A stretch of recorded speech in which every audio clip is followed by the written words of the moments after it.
All right, boys, it's time to expand what we can do against Bunch X Nasty on defense. So I posted a very good coverage shell earlier this week, and you can use that many times a game. I don't want to make it seem like that coverage shell isn't good. It's probably the best one in the game, but you always want to have multiple things you can lean on against meta formations. You don't want to just call the exact same coverage every game because a good player is going to find little ways to try to get you out of that shell and really start making you have to have answers to what they're doing. So I'm going to give you a couple extra coverage shells here. So I'm going to post one on here, and then I'm going to post the other one exclusively on my new YouTube channel, Ace Madden Lab. If you guys are not subscribed over there, go check it out. I'm going to post a link down below. That is the only place that's going to have that third coverage shell. All right, now let's get into it. So the second coverage shell I'm going to base out of single mug, but I want to make it very clear it doesn't have to be single mug. I'm just picking this because it's available in every playbook. I know dollar isn't, which is the first video I posted was from dollar.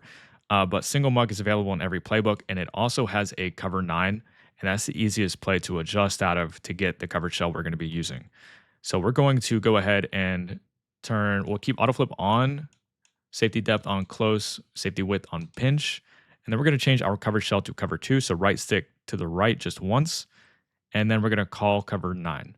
Actually, what I'm going to do is actually put a Texas 2-man here, so I'm going to hold X down, and then we'll go down and we'll do left text 2-man. That's going to be the best 4-man pressure out of single mug. And then we'll go ahead and call motion cross post again. So like I mentioned in the first video, the route combo you want to take away to begin with is always this one because it's the most common one you're going to see.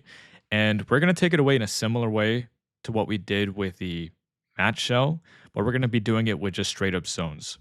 So what we're going to do for this is we're going to shade our coverage down. So press Y or triangle, right stick down for underneath. That is going to turn this into more of a drop zone. We have hard flat on the outside cornerback and a hard flat from your linebacker. We're going to middle third, the weak side safety. So double tap Y, Y, and then left stick to the left for inside third. And then lastly, well, I guess we have 2 more steps technically. We're going to double tap Y or triangle, A or X for your slot cornerback, and then put him on a curl flat with left stick to the right. Now we have to stem him up twice with the D-pad. This is the advanced part, so definitely go to practice mode and practice this. Double tap Y again, A, LB for custom zone, and then up on the D-pad twice. That is going to drop him to that part of the field.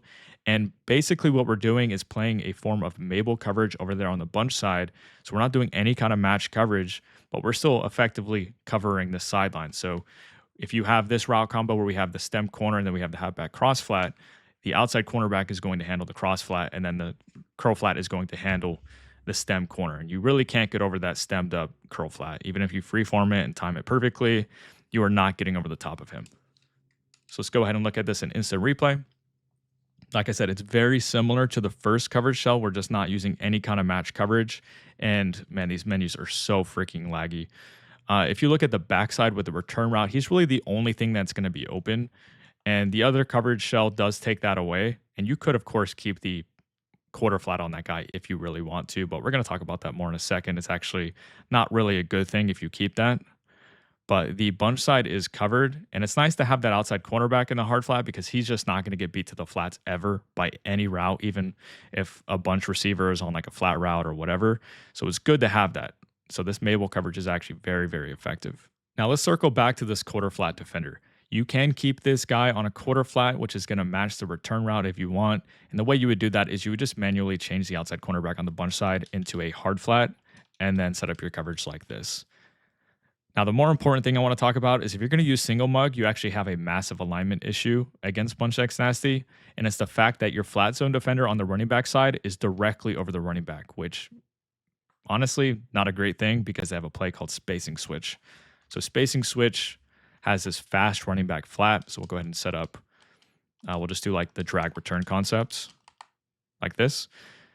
So what they can do is outrun your linebacker constantly. So look what happens. So quarter flat, of course, is just going to get really beat. But even if it's a hard flat, if we just do our shader coverage down and we set up our coverage this way, like this, well, look what happens if we call the same thing. We'll do spacing switch again. If you get a good free form, you can oftentimes outrun the hard flat like this. So we have a hard flat on that linebacker, and we just gained 15 yards.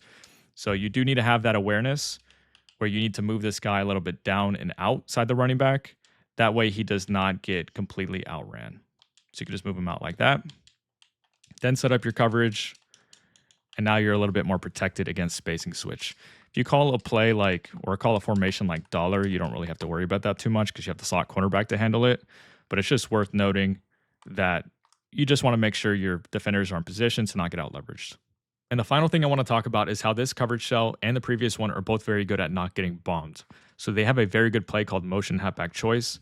And this is typically how they set it up. They do have variations of it, but it's usually something like this, where we have the streak from the outside guy, stem down seam, tight end post, stem down, and then stem down corner. Sometimes it'll be drag from the solo receiver, but this is going to effectively take that away. There's only one route that gets open, and I'll tell you how to take that away in a second. But you're going to see that nothing is really open, like nothing super open. It's really just the stem down corner on the ISO side, which is totally throwable. I don't want to act like the play is just insta-bagged. You don't have to do anything else. But as soon as you see everything going vertical on the bunch side, I would switch stick to the hard flat on the solo side. So to this linebacker that's in the hard flat, switch stick to him and then pull up and take away the stem corner yourself, because nothing else is really super open. You could maybe argue that this tight end post has a window like right here, but if you start to play with your user on the tight end basically, then it's not really throwable. He's kind of playing with fire if he's going to keep his eyes on the tight end. So just kind of play the tight end for a second, then switch stick, and then everything's pretty much bagged. So that is coverage shell number 2. It is very similar to the first one. The difference is we're just playing zone drops basically, just straight up zone, no match coverage. And the perk of this over the first coverage shell is that you have the outside cornerback in the hard flat, which means anything going to the bunch side flats is going to get taken away because he is the furthest player outside, so he cannot get out leveraged. That is basically the perk of setting up this coverage shell as opposed to the first one. So hopefully you guys enjoyed. Drop a like if you did, and then make sure to go check out the third coverage shell on Ace Madden Lab. The link to that is in the description, and I'll see you guys in the next one.